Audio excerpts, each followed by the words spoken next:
good afternoon and welcome to my video showing you how to create a penny spinner card. This is just an instructional video to show you how to create the mechanism for a card such as this, and as you tilt it you can see the characters spin one way and the other. This one is done with Freezin Fun characters. Here's another version, a little bit stepped up, just with more layers and some fun felt snowballs, and exactly the same thing. We can have our spinning skiing rabbit. So I just want to show you the mechanism of how to do this. The only main equipment you will need ideally is either this classic label punch from Stampin Up or our word window punch, or alternatively you could use a ruler and a craft knife.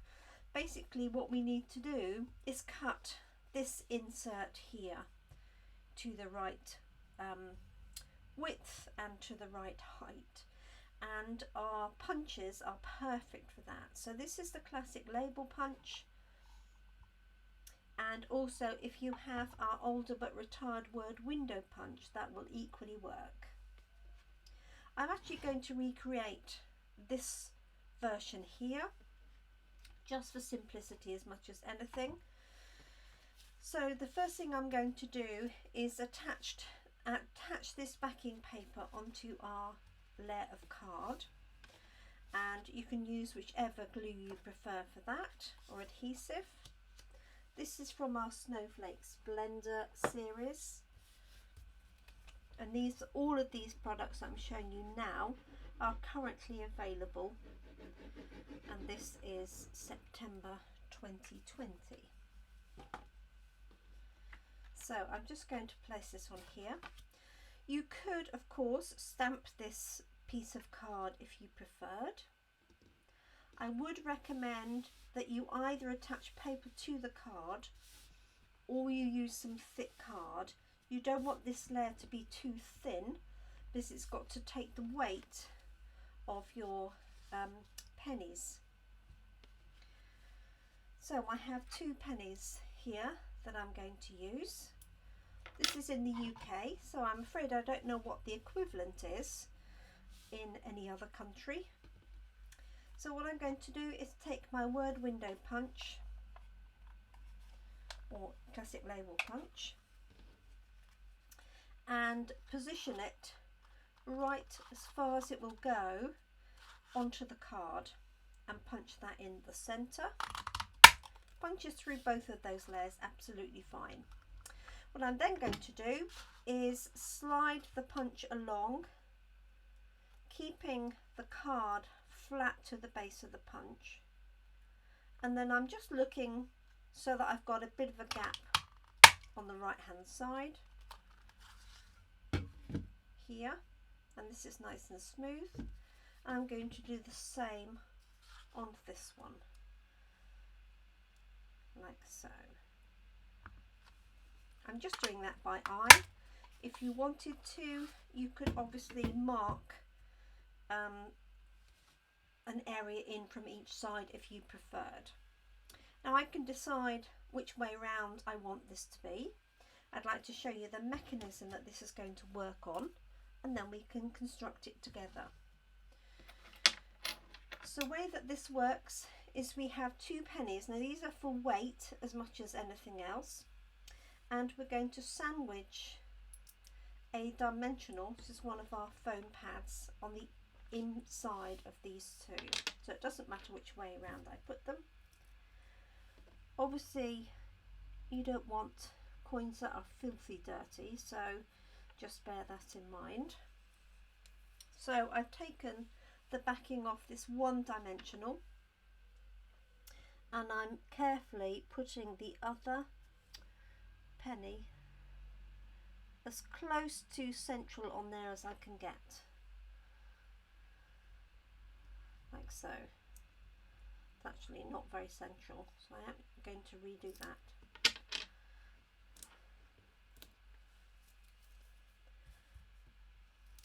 Okay, so let's try that one again. I'll bring it down a bit closer to me. I think it's because I was trying to put it underneath, directly underneath the camera for you.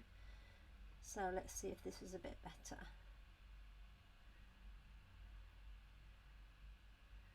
Okay, so now I've got 2 pennies with a dimensional in between, and the way that the mechanism works is you basically fit the gap onto the track here, so that your penny or pennies slide up and down this track like so. Now you may find to start with that they don't move very well, in which case what you can do is use an embossing buddy just to remove any dirt or any static along that central portion here, and I tend to do the same on both sides like so.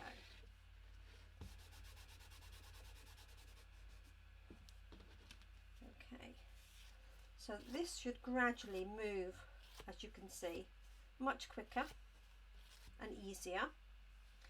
And what we're going to do is actually tilt it so that it actually turns. Now there's nothing helping this round, so this penny at the moment is just going to slide up and down. So what I'm going to do next is add my little character. So in this case I've got a little seal, and I'm going to pop a dimensional straight onto the penny and pop this on. So at this moment in time it doesn't actually matter if I end up with this way or that way, because you can just rotate your character round accordingly depending on where you would like it to go. Okay, so this will now move up and down. Just going to persuade it a little bit. Okay, it's getting there. Okay. To finish this off and place it onto the card, I'm going to add this Merry Christmas. So I've pre-stamped this, and this design here of this die cut is from the same Freezin Fun die set that matches those characters, and it makes perfect scenery and perfect snow hill in this case. So let me pop that down. So your choice of glue. So I'm using our Tombow multi-purpose glue, and I have pre-cut this to size like so. Okay, so what we can now do is affix this piece onto our backing card.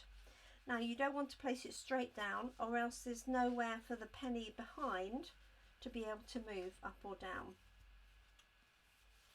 So we're going to pop this up on some dimensionals. I turn this over, and I'm going to place dimensionals in all of the corners. So these are our double-sided foam pads.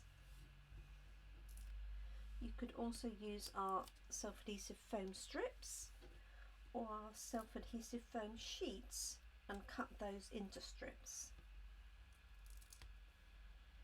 Now one of these is approximately the height of the penny, so what we're going to do is we're going to double up on these to make them twice the height to stop that penny getting stuck. So this doesn't have to be particularly pretty on the backing. I'll just use the ones that I've got, and then I'm going to use up all the, I've got lots of spares, so make sure you use all round the edges. Let me grab some scissors.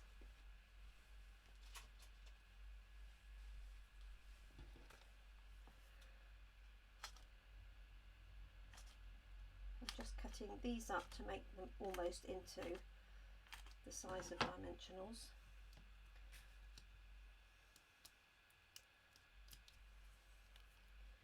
So basically each one needs to be 2 dimensionals high.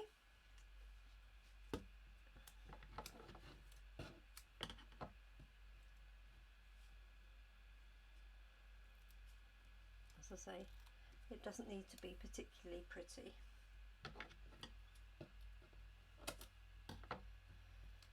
And what I do recommend is that you have a little bit of support here, so that although this is quite thick card, I've actually used thick Whisper White and a layer of designer paper. So just going to add a little bit more there, and I'm just going to support it with a little strip. Again, it needs to be double height so that it doesn't interfere with the penny.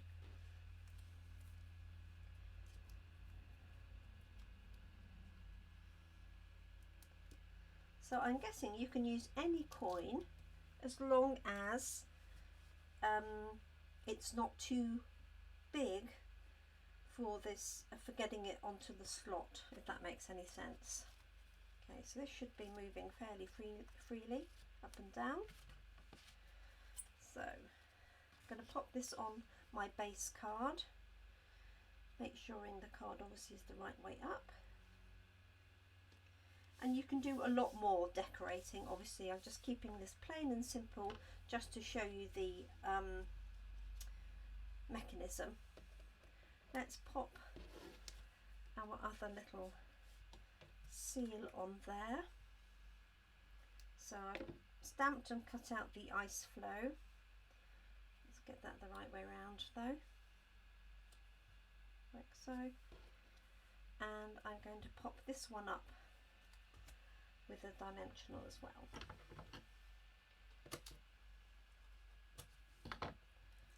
So I'm just going to put the dimensional on the top part, so that, because if I put it on there as well it would just get a little bit too high. So I'm just going to put a little bit of glue on there.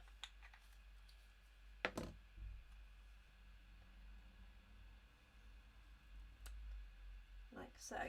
So anything you have around here, you want to make sure you're clear of that surface area. And so work with it patiently, and eventually it will, oops, spin like so.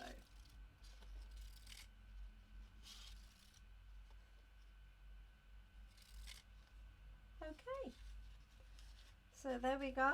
I hope you like my Sabina cards. So this is the one from earlier, and you do need to have them quite vertical to make it work in its best format. And then this one here, like so. So the more you use them, the better they begin to spin. There we go. There we are. Thank you so much for joining me. Any questions, please just comment or email. Thank you. Bye bye.